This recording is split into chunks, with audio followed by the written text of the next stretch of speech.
할렐루야. 오늘 우리에게 주신 하나님의 말씀은 마태복음 5장 1절에서 12절입니다. 마태복음 5장 1절에서 12절입니다. 받들어 봉독하겠습니다.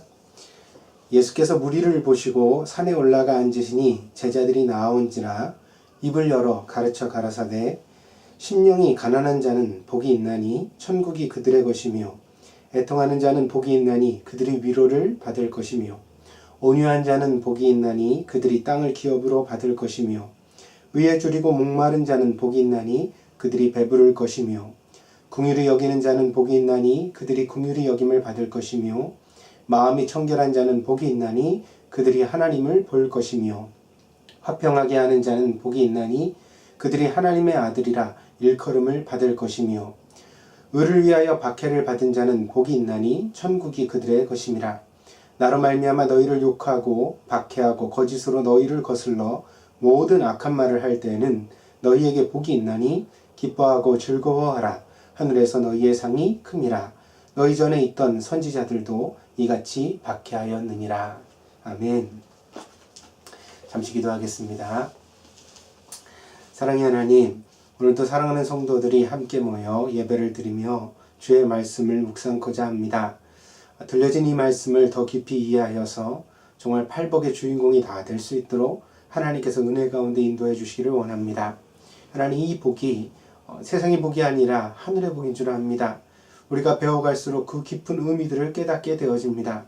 하나님, 이 말씀의 축복이 사랑하는 성도들 모두의 마음속에 임하게 하여 주시옵소서. 그리하여서 하나님이 기뻐하시는 그리스도인이 되게 하여 주시고 오늘도 우리가 주 안에서 주의 영광을 보며 살아갈 수 있는 자녀들 되게 하여 주시옵소서. 감사를 드리며 모든 말씀 예수님의 이름으로 기도하였습니다. 아멘. 자, 오늘은 팔복강의 6번째 시간으로 마음이 청결한 자는 이라는 제목으로 하나님 말씀을 함께 나누게 되겠습니다. 지난 시간에는 긍휼히 여기는 자의 복에 대하여서 우리가 함께 나누었습니다. 그리스도인은 누구나 하나님의 긍휼을 필요로 한다. 왜냐하면 우리의 구원이 바로 하나님의 자비와 그 긍휼을 통해서 이루어졌기 때문이라는 사실을 우리가 함께 살폈습니다. 그렇기 때문에 우리가 우리 형제를, 우리 이웃을 긍휼히 여기지 않는다면 그것은 우리가 받은 은혜를 망각하는 행위가 되어진다. 하나님께서는 그래서 그 많은 빚을 탕감받은 사람의 비유를 통하여서 우리에게 서로 용서할 것을 말씀하여 주셨습니다. 또한 그리스도께서 긍휼을 가지고 이 땅에 오셨기 때문에 그리고 우리에게 찾아와 주셨기 때문에 우리가 누군가를 긍휼히 여긴다는 것은 그리스도와의 건실한 관계를 의미한다. 만약 우리가 누군가를 긍휼히 여기지 못하는 삶을 살아가고 있다면 그것은 그리스도와의 관계가 느슨해지거나 끊어진 것을 의미할 수 있다. 그렇게 말씀드릴 수 있겠습니다. 그리고 세 번째로 이 긍휼이라는 것은 우리가 서로 긍휼히 여기는 관계는 교회 안에서 꼭 필요하다. 그러니까 교회 공동체를 이루는 가장 근본적인 것이 사랑인데, 하나님의 사랑인데, 이 사랑의 정서에서 나오는 당연한 마음의 긍휼이겠지요. 그러니까 사랑하니까 남이 고생하는 것도 안타까워 보이고 또 모든 그 어려운 점들도 다 용서가 되어지고 그러는 것이 아니겠습니까? 그래서 우리가 긍휼이 없다면 교회 공동체는 성립될 수 없고 또 긍휼이 없다면 우리가 교회를 계속해서 섬겨갈 수가 없다는 것이다. 그래서 교회를 사랑하는 자는 마땅히 긍휼히 여기는 자가 되어야 됩니다. 오늘 우리가 서로를 바라볼 때 인간적인 모습으로 많은 단점과 허물이 있을 것입니다. 완벽한 사람은 없으니까요. 그렇지만 그것을 우리가 예수 그리스도의 사랑으로 서로 바라보게 된다면 마땅히 긍휼히 여길 수 있는 우리 동경드림교회가 되지 않을까 생각합니다. 오늘 이제 6번째로 마음이 청결한 자는 복이 있나니 저희가 하나님을 볼 것이며 그랬습니다. 오늘은 먼저 이 축복에 대하여서 먼저 말씀을 드리고 시작할까 합니다. 하나님을 볼 것이다 라는 말은 그 하나님의 임재 가운데 들어가는 거죠. 그래서 구약시대 대표적으로 하나님을 목도하고 보았던 사람으로 모세가 있습니다. 우리가 지지난 시간인가요? 우리 성경 공부를 하면서 그 장면을 우리가 함께 읽고 공부를 했습니다만, 하나님께서 모세에게 하나님의 광채가 나는 모습을 보여주시지 못했지만 죄가 있는 인간이니까요, 모세도. 그렇지만 하나님께서 지나가신 후에 그 뒷모습을 보게 하심으로써 그때 모세가 가지고 있었던 하나님에 대한 모든 사랑과 열정, 충성을 인정하시고 또 칭찬해 주셨습니다. 하나님을 본다는 것은 하나님을 믿는 자의 가장 큰 축복입니다. 그리고 또한 하나님을 이렇게 본다는 것은 우리의 삶에 있어서의 모든 것이 만족되어짐을 의미합니다. 그렇죠? 하나님의 복의 근원이시까요. 근데 그분을 우리가 직접 뵙는다는 거, 그리고 그분을 직접 만난다는 것은 이미 그 부수적인 거, 그러니까 그 밑에 있는 모든 조건들은 이미 다 어디로 사라져 버리고 없는 거죠. 그래서 우리가 천국에 가서도 누리는 축복 중에 가장 큰 것은 뭐 영원한 생명도 아니고, 배고픔이 없는 것도 아니고, 질병이 없는 것도 아니고, 또 뭐 우리가 가난에 시달리는 것도 아니고, 그런 것이 아닙니다. 천국의 가장 큰 축복은 하나님을 보는 축복이죠. 하나님과 함께 살아가는 축복입니다. 근데 오늘 마지막 그 6번째, 이 팔복의 6번째 마음이 청결한 자에 대하여서 하나님께서는 하나님을 보게 해주시겠다, 그렇게 약속하시고 있는 것입니다. 그래서 참으로 귀한 축복, 근본적인 축복, 모든 복 중의 복을 오늘 약속하시고 있습니다. 그렇다면 이 축복을 받는 비결은 도대체 무엇인가? 이러한 축복에 이르는 비결은 무엇인가? 오늘 본문의 말씀이 마음이 청결한 자는 이라는 단서를 달았습니다. 성경은 무릇 지킬 만한 것보다 더욱 마음을 지켜라, 생명의 근원이 여기에서 나오기 때문이다 라고 말씀하고 있습니다. 사람에게 소중한 것이 참 많습니다. 뭐 가족도 있겠고, 건강도 있겠고, 그리고 또 자기 비전과 꿈도 있겠고, 여러 가지가 있습니다. 뭐 황금을 그렇게 아끼는 사람이 있을 수도 있고요. 또 자기가 아끼는 어떤 대상이 있을 수가 있겠죠.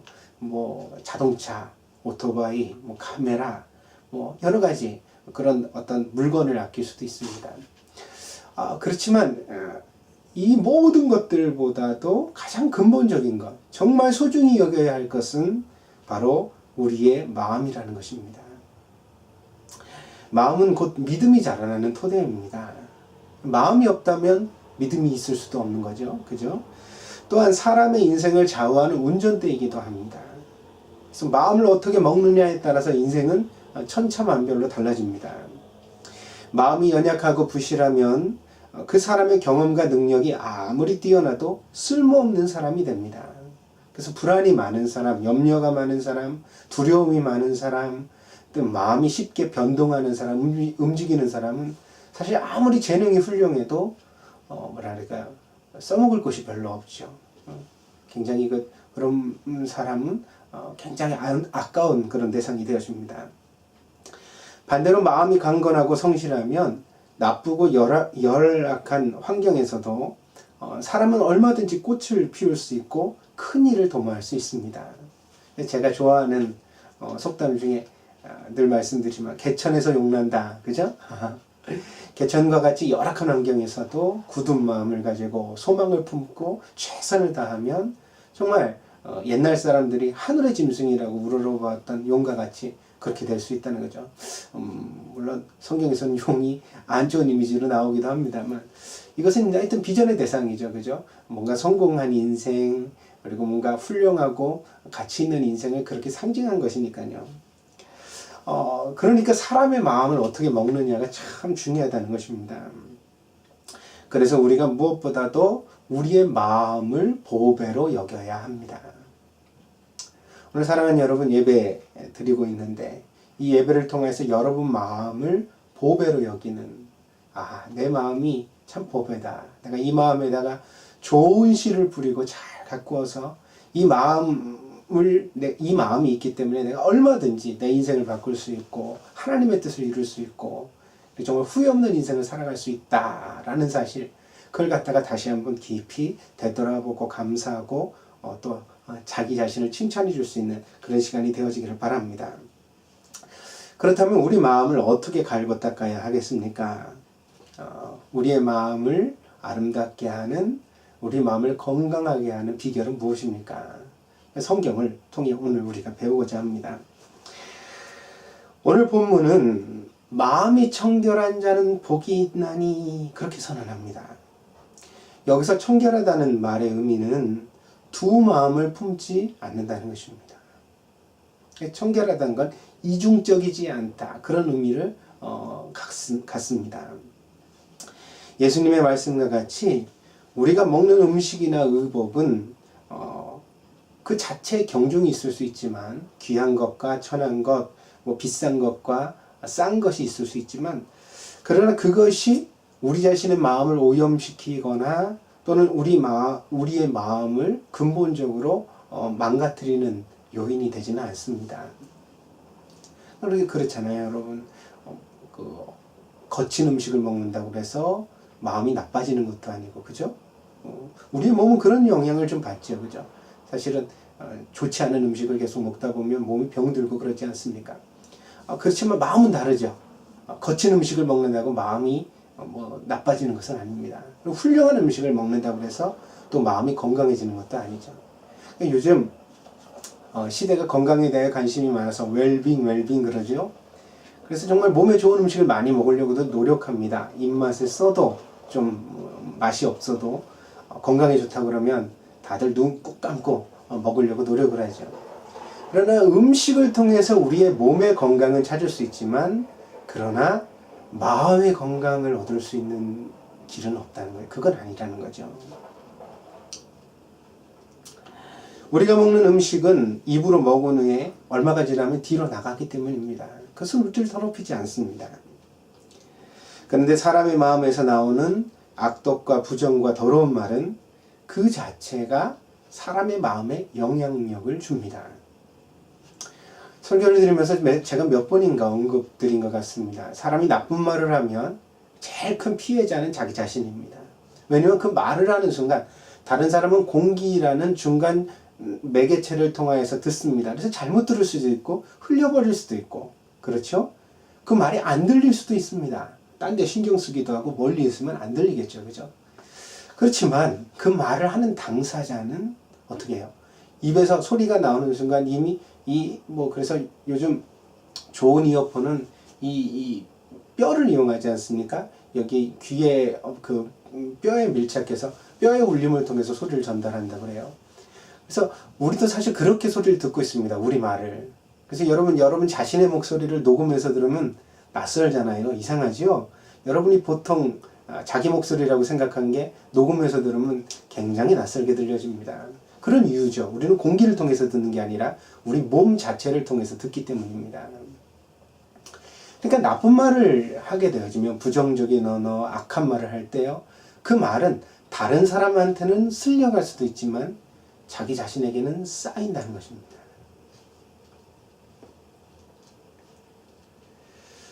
이러한 것들은 우리 마음에서 나와서 누군가의 마음에 영향을 줍니다. 굉장히 우리의 마음에 안 좋은 영향을 줄 수 있는 내용들은 결국 마음에서 나오는 거죠. 그래서 마음이 마음을 오염시킵니다. 나쁜 마음이 다른 사람의 선한 마음까지도 오염시켜버립니다. 마치 질병과 같은 것이죠. 이러한 오염되고 더러운 마음의 특징은 제일 주된 특징은 거짓되다는 것입니다. 정직하지 못하다는 것입니다. 거짓이야말로 병든 마음의 가장 보편적이고 치명적인 독소입니다. 그래서 사람을 타락시키는 사단에 대하여서, 사단이 주로 하는 일이 사람의 마음을 타락시키는 것이거든요. 근데 이 사람의 마음을 타락시키는 사단을 성경은 뭐라고 부르고 있냐면 거짓의 아비다, 이렇게 부릅니다. 거짓의 아비다. 사람이 겉으로 드러나는 모습과 속 마음이 다를 때 우리는 그것을 가식이라고 부릅니다. 이러한 가식을 사람과 사람 사이가 아니라 심지어 하나님께 대한 종교적인, 하나님을 예배드리는 데에서도 뭔가 있는 체하고 뭔가 자기 자신이 사실은 그렇지 않은데 그런 척하는, 그러니까 자기를 가장하는 가면을 쓰는 행위를 일삼는 것을 성경은 뭐라고 그러죠? 외식이라고 부릅니다. 외식이라고. 그러니까 똑같은 말이죠. 근데 하나는 사람을 향한 행위라면 하나는 하나님을 향한 행위로 드러나는 것입니다. 대표적인 사례가 바리새인입니다. 지금은 두 마음을 가지는 이중적인 사람들을 가리키는 보통 명사처럼 우리가 이 말을 씁니다. 그래서 아이 저 바리새인 이렇게 얘기를 하면 굉장히 기분 나쁘겠죠. 그죠? 우리의 인격에 대한 어떤 욕이 되어지기 때문입니다. 하지만 예수님 당대에는 바리새인이라는 이름이 명예로운 이름이었습니다. 다른 사람들보다 특별한 열심을 가지고 율법을 엄격하게 준수하던 사람들. 그래서 사람들이 볼 때 바리새인이야 이렇게 얘기를 하면 그 사람은 저 사람은 말이야 정말 종교적으로 열심히 있는 사람이야. 하나님을 열심히 섬기는 사람이야. 율법을 사랑하는 사람이야. 그런 의미로 이 바리새인이라는 말이 쓰여질 때가 있었다는 것입니다. 그렇게 열정적인 것처럼 보여지던 사람들이 시대가 흐르면서 어느 순간인가 마음에 일어나는 탐심과 명예의 욕망을 이기지 못했습니다. 그래서 사실은 성전에서도 뒷돈을 받고 또 사람들 앞에서 그렇게 막 자기 자신의 종교적 행위를 자랑한 이후에 뒤에서는 아주 비열한 짓을 일삼고 그러죠. 그래서 예나 지금이나 사람이 말이 유려하면 그러니까 어떤 사람이 굉장히 말로서 뭐라 그럴까요? 다른 사람의 호감을 사는 그런 말을 일삼으면 사실 경계의 대상이 되어집니다. 왜냐면 그렇게 유려한 말을 다 지킬 수 있는 사람, 실망시키지 않을 수 있는 사람이 많지 않거든요. 그러니까 정말 신중한 사람, 정말 성실한 사람은 그 유려한 말을 사실 좀 조심합니다. 그러니까 쉽게 그런 이야기를 하지 않죠. 근데 바리새인들이 겉으로만 드러나는 그러한 모습들을 굉장히 과시하면서 살아가다가 그 마음속에 찾아오는 탐심과 명예의 욕망을 이겨내지 못하고 끝내 타락하고 말았습니다. 그래서 예수님이 책망하신 대표적인 그룹의 사람이 됐습니다. 예수님의 설교를 들으면서도 끝까지 회개하지 않고 자기 자신이 죄인된 모습을 숨기려고만 했던 사람들. 마음이 청결하지 못하다는 것은 부분적 결함이 아니라 치명적이고 총체적인 결함입니다. 우리 인격과 신앙, 우리 모든 것의 총체적 결함이라는 거죠. 그래서 이것은 하나님의 관점에서 보았을 때 그 사람이 어떤 능력과 배경을 가지고 있더라도 사실은 완전히 쓸모없는 사람으로 여겨지는 그런 단점입니다. 청결하지 못하면, 마음이 깨끗하지 못하면 하나님은 쓰시지 않는 거죠. 그래서 예수님이 그릇에 대한 비유를 드시면서도 그렇게 말씀하지 않으셨습니까? 부자의 집에는 금그릇과 은그릇도 있지만, 그죠? 금그릇과 은그릇도 있지만, 그건 그릇의 용도가 각기 다른 거죠. 뭐 능력대로 쓰여질 겁니다. 그러나 이 그릇이 이제 사람을 의미하는데, 그러나 자기를 비워 깨끗이 해야 그릇을 사용할 수 있는 거죠. 재질이 금으로 됐느냐 은으로 됐느냐는 차치의 문제입니다. 두 번째 차원이죠, 사실. 그렇죠. 꼭 금그릇을 써야 되는 입장이더라도 생각해 봅시다. 더러운 금그릇과 깨끗한 은그릇이 있으면, 아니면 뭐 깨끗한 사기 그릇이 있으면, 여러분 어떤 거 쓰시겠습니까? 금그릇이니까 이건 정말 오염되고 더러워도 나는 여기다 밥을 먹겠다, 그런 사람이 있겠습니까? 그러니까 물론 재질의 문제가 있지만, 그러니까 똑같이 깨끗하다면 물론 금그릇을 이렇게 쓰겠지요. 그죠? 유능하고 또 사람이 또 어떤 면에서 배경이 훌륭하고 이런 것들은 단점이 아닙니다. 좋은 장점이 될 수 있는 거죠. 하지만 근본적으로 깨끗해야 된다는 거죠. 깨끗하지 못하면 쓰임받을 수 없습니다. 사울 왕과 다윗을 한번 생각해 보도록 합시다.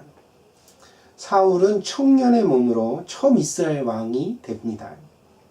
그때 사울은 남보다 머리 하나가 클 만큼 풍채가 좋았습니다. 사람들이 보니까 와, 우람하고요, 준수하고요. 더군다나 이 사람의 가문, 배경도 훌륭했습니다. 다시 말해서 사울 왕은 사람들이 흠모할 만한 좋은 조건을 두루 갖추고 있었던 사람입니다. 그러나 그는 오직 여호와만 섬겨야 하는 이스라엘 민족의 왕이면서도 그의 마음에 신앙과 야망이 공존하는 것을 피하지 못했습니다. 이 두 마음이죠. 하나는 하나님을 섬기는 마음, 하나는 자기 왕으로서의 성공하고 싶은 야망을 섬기는 마음. 이게 이제 청결하지 못한 마음입니다. 그래서 결국 그는 하나님께 불순종을 하게 되는데, 자기가 왕으로서 가지는 백성들 앞에서의 리더십을 강화하고 보존하기 위해서, 그러니까 그 리더십을 지키기 위하여서 거짓을 서슴지 않는, 하지 말아야 되는 일을 하고, 그리고 하나님 앞에 신뢰되는 일을 하고, 백성들에게 겉으로 보여지지만 내용이 없는, 사실은 이것 자체가 사기인 거죠. 거짓을 행하는 일을 서슴지 않는 그런 범죄를 저지르고서도 겉으로는 여전히 신앙적인 왕을 연기하면서 태연히 그런 평화를 누렸습니다. 사울의 왕의 시대가 늘 전쟁이 있고 고통스러웠던 것은 아닙니다. 사울 왕이 범죄를 했지만 그러나 한동안은 그 나라에 나름대로 평강이 있었거든요. 이 평강의 시기를 그냥 흘려보내는 것, 이것이 이제 두 마음을 가진 사람들의 전형적 특징입니다. 문제나 고민이 생기기 전에는, 그죠? 어떤 문제가 일어나기 전에는 절대로 움직이려 들지 않습니다. 원래 사람은요, 건강한 사람은 양심의 작동과, 그리고 또 우리 그리스도인은 성령의 감동 속에서 자기를 개혁해 나가야 됩니다. 끊임없이. 사실은 어떤 일이 일어나서 회개하는 게 아니라 어떤 일이 일어날 것 같을 때, 그러니까 우리 마음이 유혹받으려고 할 때, 넘어지려고 할 때, 어떤 면에서 내가 요즘 너무 교만한 것 같아, 혹은 내가 참 이게 보니까 이게 뭐 하나님 앞에 성실하지 못한 것 같아, 이런 회개죠. 그런 회개를 통해서 죄를 향하여 나아가는 발걸음을 스스로 다스리게 되는 것입니다. 그런데 두 마음을 가진 사람들은 이런 일이 일어나지를 않습니다. 왜냐하면 사람의 모두가 둘이기 때문이죠. 하나는 어렵고 힘들 때, 고통스러울 때, 자기 힘으로 해결이 안 될 때 하나님을 찾습니다. 하나님 도와주세요, 그러죠. 그 외형으로 보면 정말 간절합니다.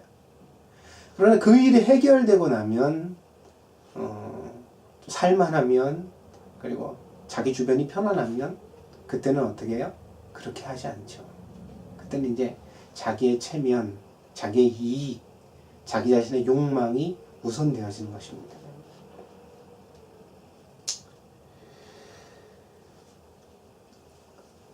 수세에 몰려야, 다시 말하면 어려운 고통의 문제가 생겨야 하나님께 신앙적 모습을 보입니다. 그러나 이것도 신앙적인 것은 아닙니다. 왜냐하면 다시 말씀드리지만 고통만 지나가면 다시 예전으로 가거든요. 고통의 문제만 지나가고 나면 다시 게으르고, 그리고 고통의 문제만 지나가면 다시 거짓말하고, 고통의 문제만 지나가고 나면 다시 인간적 실수를 씁니다.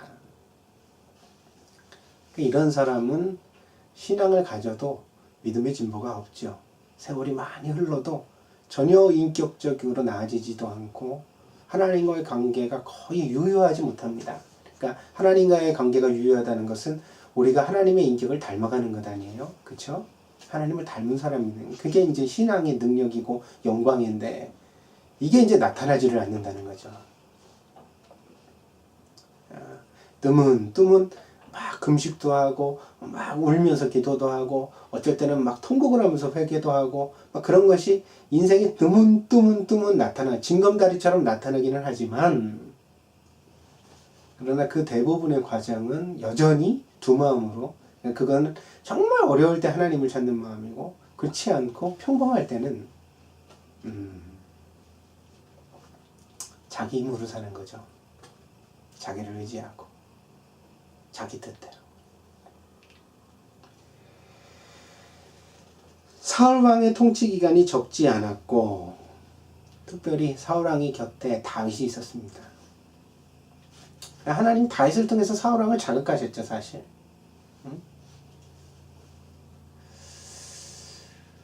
그때 사울 왕이 회개했다면, 그때 정말 하나님 앞에 뜻을 돌이키고 자기 자신의 잘못을 뉘우치고 이스라엘 왕권을 오히려 정중하게 내어놓고, 하나님, 나는 자격이 없는 것 같습니다. 하나님, 정말 다윗의 시처럼 나의 그 왕권도 걷어가셔도 좋사오나 내게 있는 성심만은 거두지 마옵소서. 이 기도를, 그죠? 이 기도를 사울 왕이 했다면 달라졌겠죠. 성경에 쓰여진 이야기가 분명히 달라졌을 것입니다. 그러나 사울 왕은 끝까지 그 이중적 마음, 자기 욕망을 추구해가는 그 마음을 포기하지 않은 채 살다가 멸망하고 말았습니다. 그러나 이에 비교하여 다윗이라는 사람을 한번 생각해 봅시다. 다윗은 너무 어린 시절에 기름 부음을 받았습니다. 하나님께서 그에게 기름을 부으셨죠. 그래서 사람들이 그를 경홀히 여겼습니다. 사울 왕이 처음 등장했을 때 사람들은 감탄을 했지만, 다윗에 대한 이야기로 처음 등장하는 것은 네가 어려서 뭘 할 수 있겠느냐, 그런 이야기로부터 다윗이 등장합니다. 더군다나 다윗의 위에는 사울이라는 왕이 있었기 때문에 정말 이기적이고 독선적이고, 그리고 정말 뭐랄까요, 어떤 면에서는 교활한 거죠. 바깥으로는 신앙인인 척하면서 안으로는 자기의 정치적 대적들을 다 몰래 죽여버리려고 하는 그런 사울 왕의 치하에서 이 다윗은 많은 고통을 겪어야 됐습니다. 그러나 다윗은 고통 속에서도 그 신앙이 변질하지 않았습니다. 자신의 유불리와 상관없이 신앙의 양심을 배반하지 않았고 하나님께 순종했습니다. 그래서 아비멜렉에게서 쫓겨나 지은 시라는 시편이 있지 않습니까? 정말 하나님을 잘 믿으려고 했고 신앙대로 살려고 했던 한 청년이 목숨을 내어놓아야 하는 원수의 손에 맡겨지는 정말 비참한 위기를 겪어서 그 가운데 미친 척을 하면서 도망가는 그런 도망자 신세가 되었죠. 그런데도 불구하고 다윗은 여전히 하나님을 찬양하지 않습니까? 그러니까 좋을 때만 찬양하는 게 아니에요. 유불리를 떠났다고요. 응? 하나님 수입이 많아지고, 하나님 내가 성공하고 시험에 붙고, 하나님 내가 잘 되니까 감사합니다, 그게 아니라 정말 인생의 윗바닥까지 내려가서도 여전히 하나님은 나의 하나님이십니다. 당신은 옳습니다. 나는 당신께 충성하고 당신께 순종하겠습니다. 라는 신앙의 아름다운 모습을 보여주었다는 것입니다. 그래서 하나님은 이 다윗을 매우 흡족해 하셨습니다. 이 다윗에 대하여 하나님 평가하시는 말씀을 들어보십시오. 내 종 다윗을 만나니 내 마음에 합한 자라. 마음에 합한 자라. 마음에 합한 자라는 말은 하나님의 마음과 다윗의 마음이 일치되었다는 의미입니다. 대단한 칭찬인 거죠, 그죠? 그래서 닮은 꼴이다. 네 마음과 내 마음 닮은 꼴이다. 이렇게 말씀하셨습니다. 이 마음이 바로 오늘 본문 마태가 말하는 마음이 청결한 자는 청결한 마음입니다. 하나님의 마음과 닮은 마음, 하나님의 마음과 일치하는 마음, 그것을 이중적이지 않은 정직하고 진실하며 그 원형적인 마음, 그 본래의 마음을 오늘 마태는 청결한 마음이다 라고 말하고 있죠. 이 청결한 마음을 가진 사람은 복이 있다, 그렇게 말합니다. 그것은 자기의 이익을 먼저 생각하고 거짓을 일삼는 마음이 아니라 자신의 이익과 손해에 상관없이 하나님 앞에서의 정직을 추구하는 마음, 더 나아가서 하나님의 가치와 시각으로 모든 것을 인식하고 판단하고 행동하는 마음입니다.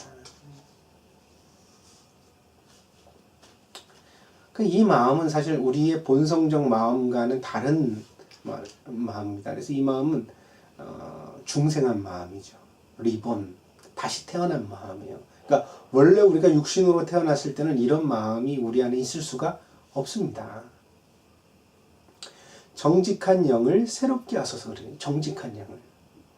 주의 성령이 우리에 찾아와 주시고 우리 안에 재창조, 그러니까 우리 안에 정말 본래 하나님의 형상과 모양을 다시 만드시는 역사를 통해서 생겨난 마음이죠.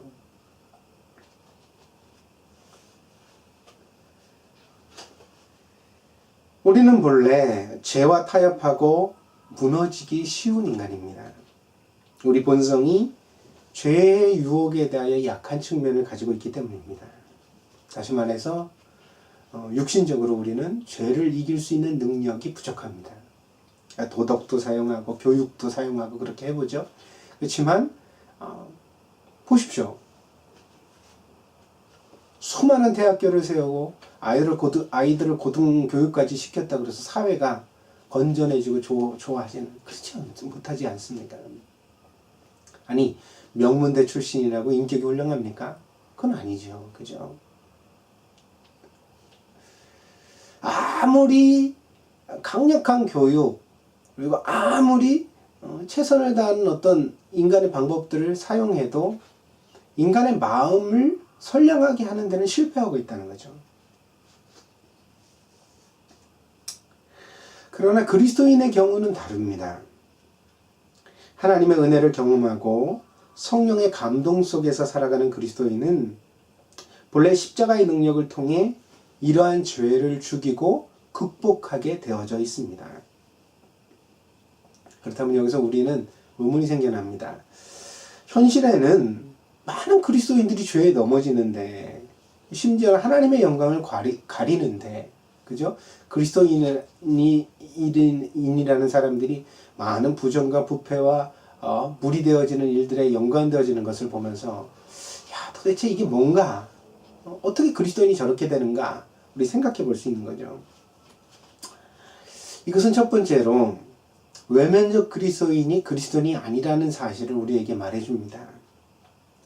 예수님께서 하신 말씀과 같이 자기 자신조차 자기를 그리스도인이라고 여기는 사람들이 정작 마지막 날 심판에서는 예수님께 거절당할 것입니다. 예수님이 마태복음 25장에서 말씀하시잖아요. 어떤 사람들이 와서 예수님 앞에서 우리가 주의 이름으로 병자도 고치고 기적도 하고 선지자 노릇을 했습니다. 이렇게 얘기를 하는데 근데 예수님은 그들을 향해서 나는 너희를 도무지 모른다. 불법을 행한 자들아 나에게서 떠나라 그러시잖아요. 그러니까 이 말을 마지막 심판의 자리에 나와가지고 예수님께 그렇게 변론을 할 때는 그들 자신도 자기를 그리스도의 제자라고 믿었다는 거죠. 그죠? 그리스도인이라고. 근데 예수님은 아니라고 말씀하시는 거죠. 굉장히 두려운 일입니다. 그렇죠? 우리 자신은 이 범죄에 들어가지 않도록 우리를 끊임없이 돌아봐야 되겠습니다. 그래서 오늘날 그리스도인이라고 지칭되는 사람들이 죄에 넘어가서 하나님의 영광을 가리는 그런 어떤 상황에 끊임없이 서게 될 때 심지어는 계속 거짓말을 일삼으면서도 전혀 양심의 가책이 없는 것처럼 행동을 하고 그러면서도 주일이면 교회 나가고 그죠? 교회에서 직분을 맡아 있고 이게 도대체 뭔가 그랬을 때 우리는 외면적 그리스도인이 반드시 그리스도인이 아니라는 사실을 상기해야 된다는 거죠. 그죠? 그러니까 바알을 섬기면서도 하나님을 섬기는 모양을 취할 수는 있다는 것입니다. 둘째로 마음을 청결하게 지키지 못한 그리스도인일 가능성이 있습니다. 신앙은 이례적 사건이 아니라 지속적 관계입니다. 그러니까 한 번 예수님을 잘 믿어서 되는 게 아니고 오늘만 잘 믿어서 되는 게 아니죠. 그죠? 계속 잘 믿어야 되는 거죠. 그래서 오늘이 아니라 내일, 그리고 또 주님이 우리를 부르시는 그날까지 우리가 변질되지 않고 이 신앙의 길을 갈 수 있겠느냐. 이게 신앙의 숙제입니다. 이게 정말 우리가 고민해야 될 문제죠. 그러니까 절대로 지금까지는 내가 타락하지 않았다, 지금까지는 내가 하나님 앞에 잘못된 길을 걷지 않았다 손치더라도 자고해서는 안 됩니다. 자기 스스로 교만해져서 섰다고 생각하면 넘어질까 조심하라고 성경이 말하고 있거든요. 신앙은 끝까지 잘해야 되는 것이다. 그죠? 경기장에서 운동선수가 달리기 시합을 하는데 처음부터 선두가 돼가지고 막 최선을 다해 뛰었습니다. 그래서 골인 지점에 들어가기 직전에 그 피니시 라인 바로 앞에서 넘어졌습니다. 여러분, 그래서 뭐 1등을 놓친 건 고사하고, 그죠? 그래서 넘어졌은 경우에 1등을 놓친 건 고사하고, 기어서라도 골인 지점을 지나가야죠. 그래야 이 선수가 경기를 완주한 게 되어지고, 그리고 상을 받든지 못 받든지 어떤 대상이 되어진 겁니다. 그렇지 못하고 넘어져서 경기를 포기해버리면, 아무리 한 발자국 남겼더라도 넘어져서 경기를 포기해버리면 그 선수는 실격 처리되어지는 거죠. 그죠? 그 선수는 이 경기를 완주하지 못한 것이 되어집니다. 신앙도 그와 같다는 거죠. 한 번짜리에서 되는 일이 아닙니다. 절대로 신앙은 과거의 경력을 자랑할 일이 아닙니다. 내가 왕년에 어때서 이런 얘기하는 사람 치고 지금 신앙이 대단한 사람, 별 볼 일 있는 사람 전 별로 보지를 못했습니다. 그러니까 오늘도 어제도 잘했지만 잘했다 손치더라도 오늘도 잘해야 되고, 그리고 마지막 주님의 나라에 갈 때까지 여전히 그와 같은 마음의 자세를 지켜가야 된다. 그래서 신앙의 관건이 굳은 마음입니다. 변하지 않는 마음. 이것을 성경은 충성이라고 또 말하는 거죠. 그리고 오늘 본문으로 풀어서 이야기를 하면 이것이야말로 청결한 마음입니다. 사심이 섞이지 않는 어떤 다른 욕망이라든가 세상적인 것이 들어오지 못한 순수한 신앙적인 하나님을 닮은 마음 말입니다. 마음을 지키지 못하면 그리스도인이라 하더라도 한순간의 은혜를 쏟아버리게 되어지고 죄의 유혹에 빠져서 비참한 모습으로 전락해버리고 맙니다. 그러나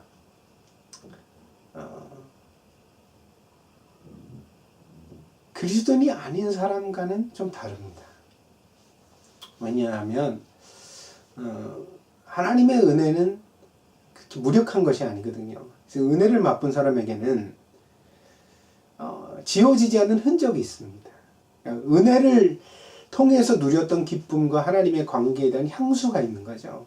마치 고향 땅을 그리워하듯이 내가 그 첫사랑으로 하나님과 누렸던 그 풍성한 관계로 돌아가야 되는데, 그런 생각이 마음속에 있겠죠. 아무리 욕망을 쫓아가더라도 가끔은 제정신이 드는 게 사람이니까, 어느 날 쓸쓸한 날, 그죠? 마음대로 일이 안 풀리는 날 우리는 생각하게 되어지고, 그런 생각을 할 때 하나님께 받아가진 은혜가 떠오르겠죠. 그래서 회개합니다. 회개를 하는데 여기서 이제 굳은 마음을 가지게 되어지면, 정말 마음을 청결히 하면 이제 모든 죄와의 인연이 끝나버리고 새 삶이 시작될 것이고, 그죠?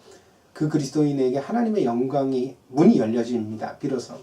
하지만 회개를 했다 손치더라도 또 마음이 연약해서 유혹을 받으면, 또 넘어지면, 그럼 이제 그때는 이 그리스도인이라고 하면서도 이 곡선의 반복의 사이클의 삶이 계속되는 거죠. 이스라엘 백성들, 성경에 나오는 것처럼, 사사기에 나오는 이스라엘 백성들의 반복처럼 비참해지고 회개하고, 그래서 회복되고, 그래서 회복되고 나니까 또 하나님 앞에 죄를 짓고 유혹을 받고, 그래서 다시 또 비참해지고. 이렇게 인생을 보내는 그리스도인보다 더 불쌍한 존재는 아마 없을 것입니다. 이러한 사람들은 하나님의 영광에 거의 사용되지 못합니다. 더군다나 어떤 면에서는 불신자보다도 더 교회에 부담스러운 존재입니다. 그러나 그 미래를 우리가 단정할 수는 없겠죠. 하나님이 구원에 이르게 하실지, 아니면 정말 원래부터가 어떤 그런 존재로서 교회를 단련하고 훈련하는데 우리가 그런 사람을 참아주고 위하여 기도하면서 우리 자신을 되돌아보게 되지 않습니까? 우리 자신이 그런 사람이 되면 물론 안 되겠죠. 그죠? 하나님 필요에 의해서 놔두시는 건데, 마지막에 이 사람들이 구원에 이를지 아닐지 우린 사실 단언에 말할 수가 없는 거죠. 그렇습니다. 그렇기 때문에 우리 그리스도인은 청결한 마음을 사모해야만 합니다. 두 마음을 품지 말라는 것입니다. 거짓을 멀리하고 죄의 유혹을 조심하십시오. 매사에 하나님적 시각으로 보고 생각하려고 애써야 합니다. 하나님의 마음을 갖게 하여 주옵소서. 이게 우리에게 정말 필요한 기도의 제목이라는 거죠. 오늘 마음이 청결한 자는 복이 있나니 라는 이 팔복계 6번째 강의를 들으신 여러분들은 이번 주일 동안에 꼭 하나님, 내게 하나님의 마음을 부어주옵소서. 나도 다윗과 같이 하나님의 마음을 닮은 사람, 하나님의 마음과 일치되는 사람이 되고 싶습니다. 마음이 청결한 자가 되고 싶습니다. 그렇게 기도하셔야겠죠. 그죠? 하나님께서는 우리가 이런 마음을 가질 수 있도록 돕기 위하여서 우리에게 은혜의 방편으로 성경과 기도를 주셨습니다. 그래서 우리가 하나님의 말씀을 묵상할 때, 그리고 기도할 때 우리의 보혜사가 되시는, 헬퍼가 되시는 성령님께서 우리에게 다가오셔서 우리의 마음을 어떻게 해요? 강하게 하시고, 그리고 청결하지 못한 모든 것들을 끊어내게 하시고, 그래서 우리를 새롭게 하여 주시는 거죠. 이게 은혜의 방편입니다. 그래서 청결한 마음으로 살아가고자 하는 그리스도인은 의지를 불태워서 되는 것도 아니고 지식을 쌓아서도 되는 것도 아닙니다. 청결한 마음을 가지고자 하는 그리스도인은 경건의 연습을 해야만 합니다.